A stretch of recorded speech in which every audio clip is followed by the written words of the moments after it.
Alright guys, what's going on? This is a specially recorded episode. We are doing a WWDC special episode of Jailbreak Weekly today. And so my name is David, and I am joined with my co-host, Andy Hoff. Go ahead and say hi. What's going on?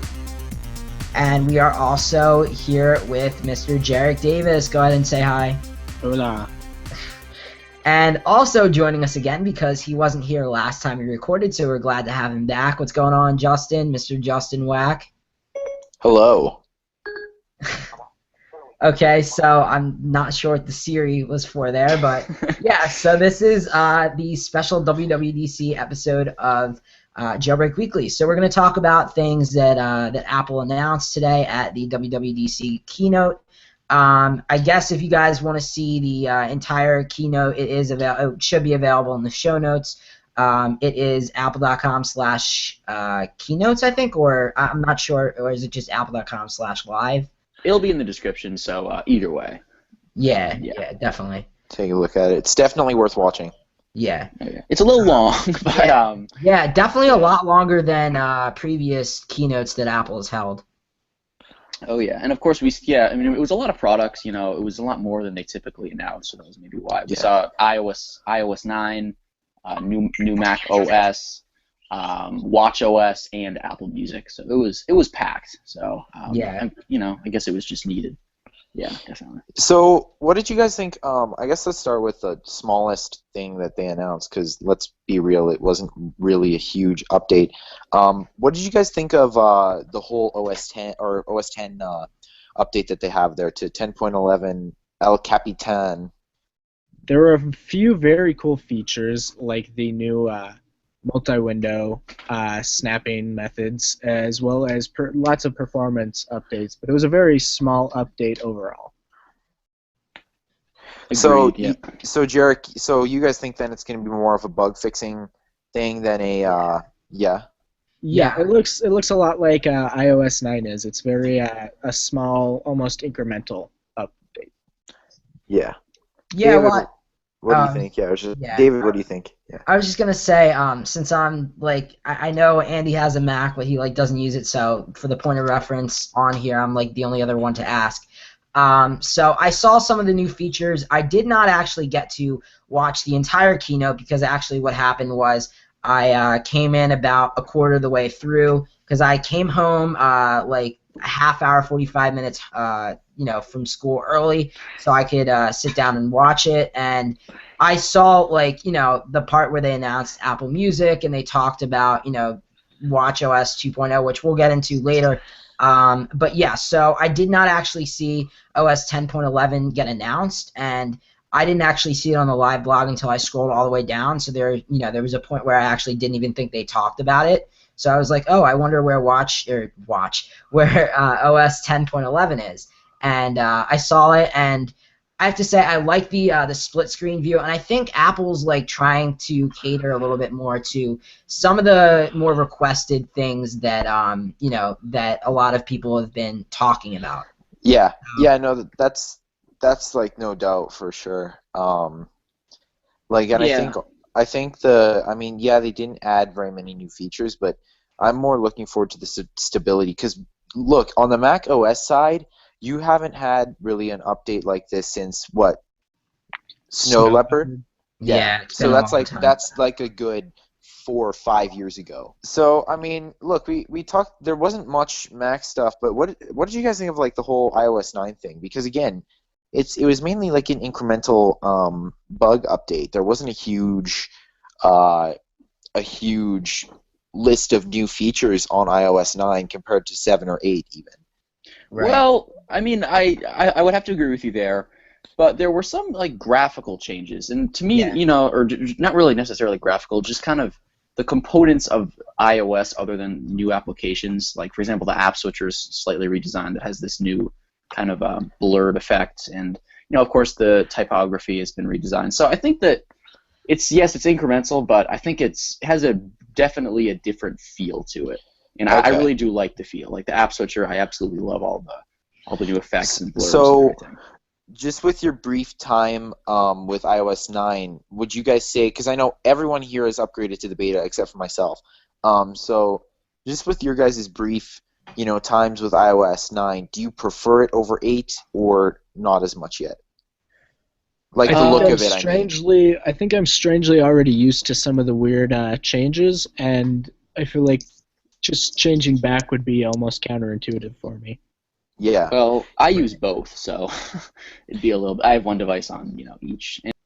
Well, I mean, like I like the new app switcher. I mean, I'm not sure if it's necessarily practical for like everyday use because, for example, some of the cards don't show like the entire card because I don't know, it's kind of like it's like cover flow, I guess. Or no, that's the wrong word. It's hard to explain. We'll post links to Apple's site and like pictures and everything, but.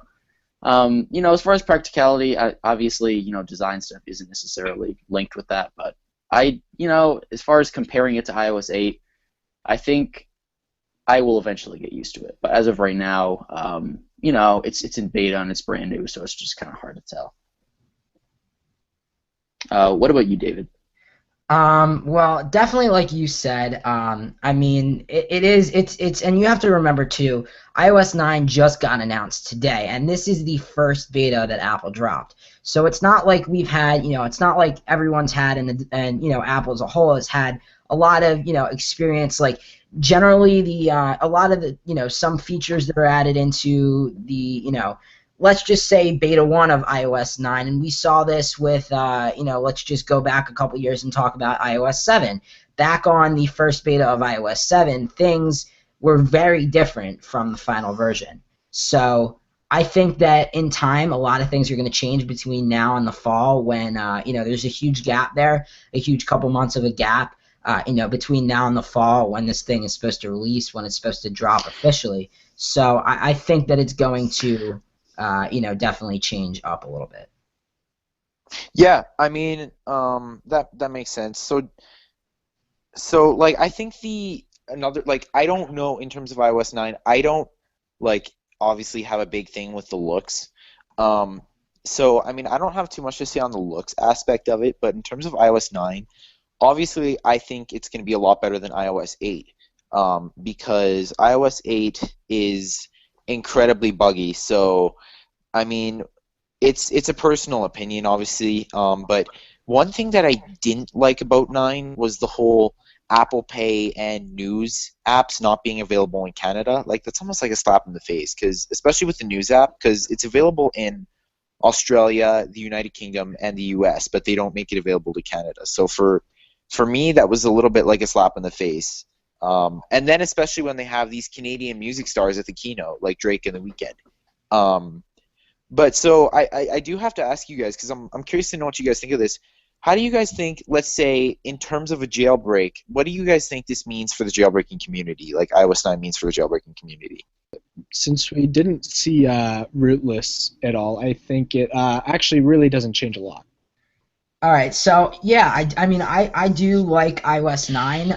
It's in the first beta, so you do have to remember that between beta to beta and especially to public release, a lot of things change and stability is going to change and stuff. But I do like it so far. I like the change of font. I think that it was a nice pick to go to San Francisco, which is the Apple Watch font. So I think it was good that they made it stock. So so I like that, and also I do like the new redesigned Siri. I think it looks really, really nice. What I wish they could have done though is redesign or I mean, I guess they kind of did, because they also redesigned Siri for Apple Watch for WatchOS 2.0. So, and they gave it that same streamlined look. But I kind of like the other design back on WatchOS 1.0 and 1.9. Well, So. well, that's a jailbreak tweak you could possibly have as well, though, dude. Yeah, that's true. So just to kind of recap WatchOS really quickly here. Speaking of that, so we had WatchOS 2.0 was also introduced. So that added like standalone apps support. That added a bunch of new clock faces, and also you can add more than 12 friends, a lot of communications stuff. So WatchOS 2.0 basically makes the Apple Watch an incredibly robust smartwatch now in that market. So just really quickly, because we are running a little low on time here. Really quickly, let's just recap or go around the table here. What does each of us think about WatchOS 2.0? So, I mean, as far as like design, nothing major, just to get that right out of the way. And as far as the functionality of like having standalone apps, and there's also custom faces when you could add photos in, which is a very nice thing in time lapse. But I just want to. I have to interrupt here because I just have to say how excited I was. You could not believe. Okay, so basically I called custom complications. I called that on the show. I said that I have a prediction that custom complications is going to be coming. I don't know when, but I know that that's going to be a thing. And it turned out I was right. So I was super happy about that they went ahead and announced that you're going to be able to have, developers are going to be able to implement third-party complications for the watch itself in WatchOS 2.0. So it is really cool because I would like to have, a Twitter complication or an Instagram complication or, something to that extent. But I just wanted to say that you heard it here on Jailbreak Weekly first that I thought they were going to have custom complications. And I made that prediction, and I was happy because I was right. So, yeah. Okay, all right. I guess I'll just pick up where I left off. So, as far as like the built-in watch apps native functionality, I think it's cool, but it's not necessarily something that I was waiting for. I mean, usually my phone's in range of my watch, so it's not really an issue that I have. But it's cool, and also being able to connect to networks without the phone being in range. It's a good feature, but it's not necessarily a big thing for me. Yeah, okay. The same thing goes for the rest of WatchOS. Now, okay, yeah, and I mean that's fair enough. Now, before, because obviously we got David's opinion as well there when he kind of was talking about the watch, but before we go to Jarek's like opinion, I just want to say like the one thing I do really I'll give you a perfect scenario of where this native app functionality would work great. And this is actually a very likely scenario throughout your day. So let's say that you got home from work or school, you got to plug in your phone because it's almost dead. When you plug in that phone, you can access what matters most to you on your Apple Watch with native apps, and it doesn't matter if it loses range from your phone or not. That's true. So that's like, and see, that's the scenario where I really wish that would come, and so I'm really looking forward to that. But yeah, Jarek, what do you think? Because I know you're a big smartwatch guy. You do a lot of smartwatch stuff, yeah? Yeah, I think I don't think people quite understand the scope of the importance of this. This opens it up as a possibility of in the future it being a total standalone device, instead of constantly being tethered to another host device. So it's a big upgrade for what could happen. And this was like the flagship feature of WatchOS. Like they highlighted this the most, which was native app support. I wouldn't say. I think they gave equal time to everything, but Apple Music was like. Hang on. Yeah, I know, but I think, and that's another thing they announced as well. But we'll talk about that on Saturday, probably a little more. But or as it gets closer to release. But I do think that something that you do also want to keep in mind, David, is that yes, they did spend maybe a little bit more time on that, but keep in mind that this is a developers conference, and that's what's going to affect developers the most. So if you're Apple and you're trying to sell this to developers, what are you going to spend the most time on, right? So I don't know if it's I don't know if it's necessarily the forefront of the WatchOS update for them. I think there's kind of 3 or 4 different sections that really were revolutionized, but yeah, no, definitely I think that was one of them for sure. So what I'm hoping is, and this is, I think that they're one step closer to this now, is, there's 2 things I'm hoping for. One, like Jarek said, to have a watch completely untethered from the phone and not have to worry about, the connection is one of the main things that, I really want to see. And then another thing that I don't think is too far away, and honestly, they probably could have done it in OS 2.0 if they wanted to, but that's to also have, on the home screen, to be able to not just have that black background, but to have photos there too, because they did it with faces. So, and they could also do, and people could argue battery life, but they, on WatchOS 2.0, they have it on the faces. So it's not like they couldn't do it if they didn't want. Like if they wanted to, they could do it. So I really hope that we see that eventually. Yeah, yeah. Oh yeah. Well, I think that's pretty much. I mean, I think that's pretty much the gist of our favorite things that we kind of saw at WWDC. Yeah, it was in just the keynote today. Yeah. Yeah, it was just a very quick highlight podcast. This isn't obviously full length. We're going to go into depth on some of this stuff, some stuff we didn't talk about here in our normal scheduled episode on Saturday. So yeah, this is just like a quick. I wanted to mention one more thing though, and then I'll wrap up because I know you guys want me to wrap up, but I just want to say, well, another thing that I really liked is I don't know really the word for it, but it's like in WatchOS 2.0 when they were announcing it today. Basically, when you charge your Apple Watch now, you're going to get kind of a little bit of a new animation, and if you turn your watch to the side, you also get a nice little like alarm clock view, which is really, really cool. And basically what that's going to allow you to do is you can have basically like a bedside alarm. So if you want to set an alarm for 9:30 in the morning, you want to wake up at 9:30, let's say, because you have a business meeting or whatever. Let's say you had work or whatever that day. So then you could set it, and it's going to give you a nice little alarm telling you to get up, just like on default iOS would. But yeah, that's if anyone wants to explain it better than how I explained it, you guys can. Yeah. No, the one thing I do want to add on that is that it does use the digital crown and the friends button for snooze and what's that other feature called? Dismiss? To dismiss it? Yeah, and Yeah. Yeah. Like so that's actually a really nice. I'm actually really looking forward to that because it'd be really nice to use that Apple Watch as an alarm, and then I can set 2 alarms. I can set my watch and my phone.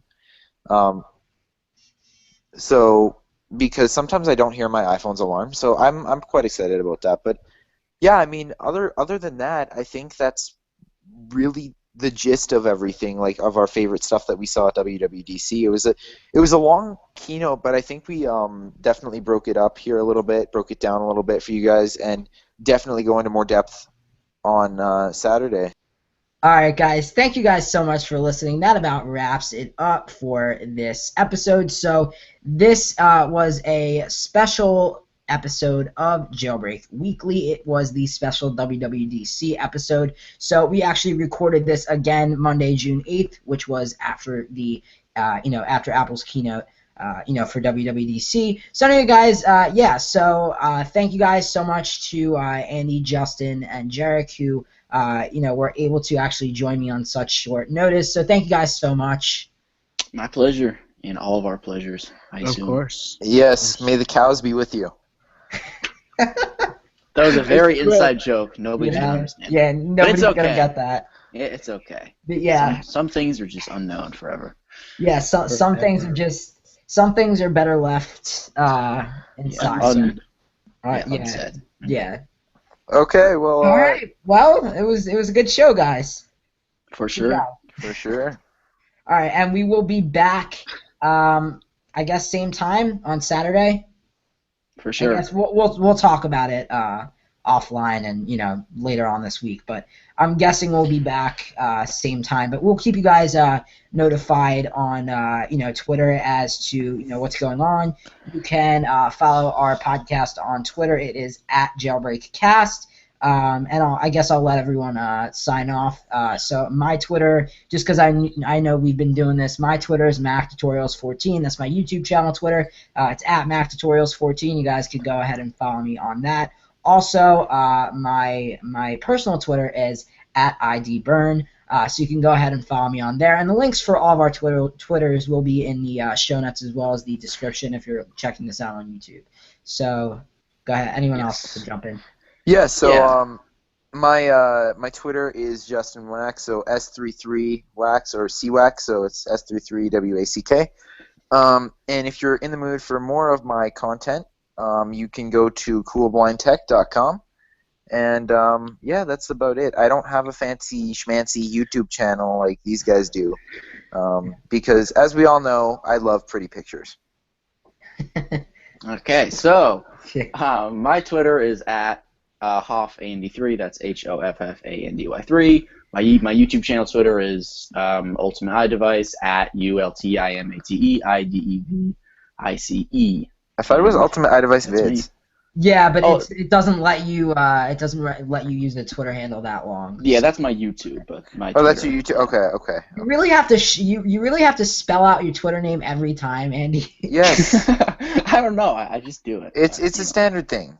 Okay, Alright. Okay, so should I spell out my? You did. No, we should just move on to Jarek. So Jarek, what's your Twitter? As always, I'm CleverPone on Twitter. CL. CLEVR. CLEVR. PWN. CLEVR.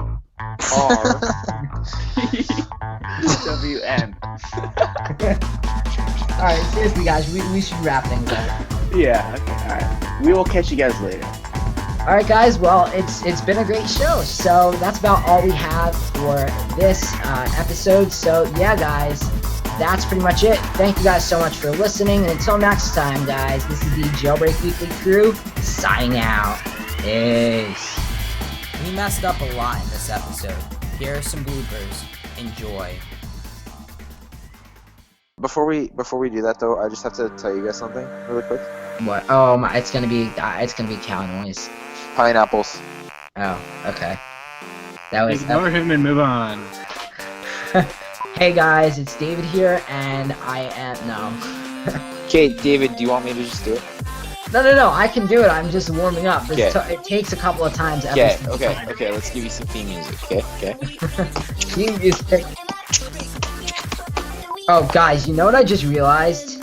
That it wasn't set. We might have to start it over because it wasn't set to present. Alright, guys, that pretty much wraps it up for this special episode of Jailbreak Weekly. So I hope you guys like listening to this, and thank you to Andy, Justin, Garrett. Okay, well, you totally messed it up with the laugh. Why are you guys laughing? Did I do anything funny? No, it has nothing to do with you, David. It's just like the entire thing, like, accumulated. Alright, guys, thank you guys so much for tuning in. That about wraps it. Not even try anymore. Finish her, end it. I love how he reads it in like that monotone. Should we just have this on the podcast, just as a blooper? Probably. Can't breathe. Oh my god. I think I hurt myself.